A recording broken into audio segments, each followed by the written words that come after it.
Hello students, welcome to PKT educational update channel. एक ऐसा channel जहां एग्जाम से रिलेटेड आपको मिलेगी हमेशा रियल न्यूज। क्योंकि मैं खुद एक टीचर हूं तो मैं आप लोगों के डाउट को बहुत अच्छे तरह से समझ सकता हूं। तो स्टूडेंट जिन्होंने अभी तक चैनल को सब्सक्राइब नहीं किया है वे कर लें, ताकि एग्जाम से रिलेटेड हर रियल न्यूज आप लोगों को टाइम पर मिल सके। इस साल कोरोना के कारण स्टूडेंट्स बहुत से सब्जेक्ट में कोर्स रिड्यूस हुआ है। कुछ सब्जेक्ट में तो डायरेक्ट ही चैप्टर्स हट गए हैं, परंतु कुछ सब्जेक्ट ऐसे हैं क्लास 10th और 12th में जहां चैप्टर के बीच में से भी कुछ पार्ट रिड्यूस हुए हैं। तो काफी स्टूडेंट्स को अभी कंफ्यूजन बना हुआ है। हालांकि रिड्यूस सिलेबस एमपी बोर्ड ने अपनी साइट पर दे दिया है और मैंने भी कुछ क्लास 10th और 12th के सब्जेक्ट के वीडियो रिड्यूस सिलेबस के बना दिए हैं, जो आप लोगों को मेरे चैनल पर मिल जाएंगे। परंतु इसके बाद भी कोई डाउट है तो अपने टीचर से उनको अच्छी तरह से समझ लें, और जो ब्लूप्रिंट में एमपी बोर्ड ने पूरा रिड्यूस सिलेबस दिया उसको अच्छी तरह से पढ़ लें, और वो वाला पार्ट अब अपने एग्जाम की तैयारी से आप लोग उसको छोड़ सकते हैं, उसको नहीं पढ़ना है।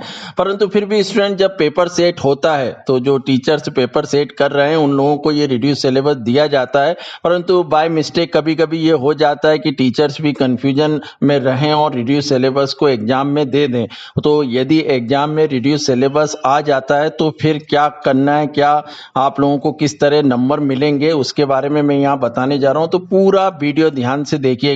मैं बता दूं स्टूडेंट्स कि हर बार जो एमपी बोर्ड के द्वारा जो एग्जाम लिए जाते हैं क्लास 10th और 12th के जो वार्षिक परीक्षाएं होती हैं, तो उसमें बहुत सी मिस्टेक्स हो जाती हैं। कई बार हम पेपर में देखते हैं कि स्पेलिंग मिस्टेक्स होती है, या हिंदी और अंग्रेजी माध्यम में जो प्रश्न होते हैं उनमें भी कुछ डिफरेंस देखा जाता है। कई बार प्रश्न गलत भी छप जाते हैं। तो उसके बाद एमपी गवर्नमेंट जब एग्जाम हो जाने के बाद, क्योंकि एग्जाम में करेक्शन नहीं किया जाता है और ना कोई करवा सकता है, परंतु बाद में जब उसके लिए ऑब्जेक्शन होता है तो एमपी बोर्ड जब कॉपी चेक होती है तो उसमें बोनस नंबर दे देती है। तो बोनस नंबर किन किन स्टूडेंट्स को मिलते हैं, सारे स्टूडेंट सोच लेते हैं जब न्यूज में आता है कि हम लोगों को बोनस नंबर मिल रहे हैं तो खुश हो जाते हैं कि सभी को बोनस नंबर मिल जाएगा। तो ऐसा नहीं है स्टूडेंट्स, मैं आप लोगों को यहाँ क्लियर कर दे रहा हूँ कि इस तरह नंबर नहीं मिलते हैं। तो इस साल भी यदि ये कंडीशंस आती है कि रिड्यूस सिलेबस वाला पार्ट एग्जाम में आ जाए, या किसी तरह कोई गलत क्वेश्चंस आ जाए, या विवादास्पद कभी कभी कोई प्रश्न भी आ जाते हैं जिसके कारण एमपी बोर्ड फिर बोनस नंबर देती है। तो स्टूडेंट्स बोनस नंबर किस तरह मिलते हैं, क्योंकि काफी 10-15 नंबर तक भी बोनस नंबर मैंने दिए हैं जब कॉपी चेक किए। तो कॉपी चेक करते समय एमपी बोर्ड का रूल आता है कि इन इन बच्चों को बोनस नंबर दिए जाएं, पर उसके लिए भी स्टूडेंट्स एक कंडीशन है कि यदि रिड्यूस सिलेबस से रिलेटेड कोई प्रश्न एग्जाम में आता है तो आप लोगों को उसको अटेंड करना बहुत जरूरी है अपनी उत्तर पुस्तिका में। यदि आप उसको छोड़ के आते हैं या कोई प्रश्न इस तरह आता है जिसमें मिस्टेक है, क्योंकि उस समय आप लोगों को शायद क्लियर ना भी हो, या हो भी जाए कि इसका आंसर नहीं आ रहा है, मैथ्स का हो या फिजिक्स केमिस्ट्री या दूसरे सब्जेक्ट का, कि इसका आंसर नहीं है, या इस तरह जो कोर्स से हटके ये प्रश्न आया है, तो भी आप लोगों को उसको अटेंड करना जरूरी है। अपनी कॉपी में उसका क्वेश्चन नंबर डाल के आपको उसको लिखना जरूरी है। यदि आप उसको छोड़ के आ गए तो आपको कुछ भी नंबर नहीं दिए जाएंगे। जो बोनस नंबर गवर्नमेंट की तरफ से दिए जाते हैं वो भी नहीं मिलेंगे। तो पहली शर्त ये रहती है हम टीचर्स को कि यदि बोनस नंबर दे रहे हैं तो जिन बच्चों ने कॉपी में उस क्वेश्चंस को अटेंड किया है तो ही उसको बोनस नंबर मिलते हैं। अब आप उसको अटेंड कर दीजिए, क्वेश्चन लिख दीजिए, उसके बाद भी छोड़ देंगे तो भी पूरे जो बोनस नंबर रहेंगे वो मिल जाते हैं।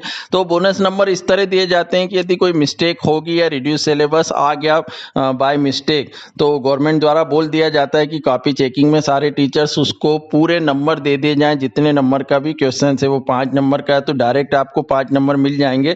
फिर ये नहीं देखा जाएगा कि आपने उसको सही लिखा है या गलत किया है, या आधा सही है तो आधा गलत है, उस पे नंबर, वो पूरे नंबर आपको मिलेंगे। तो ये मैंने क्लियर किया क्योंकि काफी बच्चों को डाउट है कि रिड्यूस सिलेबस यदि आ जाता है तो क्या करना है, तो वो कंडीशंस मैंने कर दिए। परंतु ये भी तब होगा जब पेपर के बाद ऑब्जेक्शन आता है और स्टूडेंट्स के द्वारा या स्कूल्स के द्वारा उसके बाद एमपी गवर्नमेंट डिसाइड करती है कि हाँ वाकई में ये मिस्टेक हुई है, प्रश्न में मिस्टेक हुई है, रिड्यूस सिलेबस दिया गया है।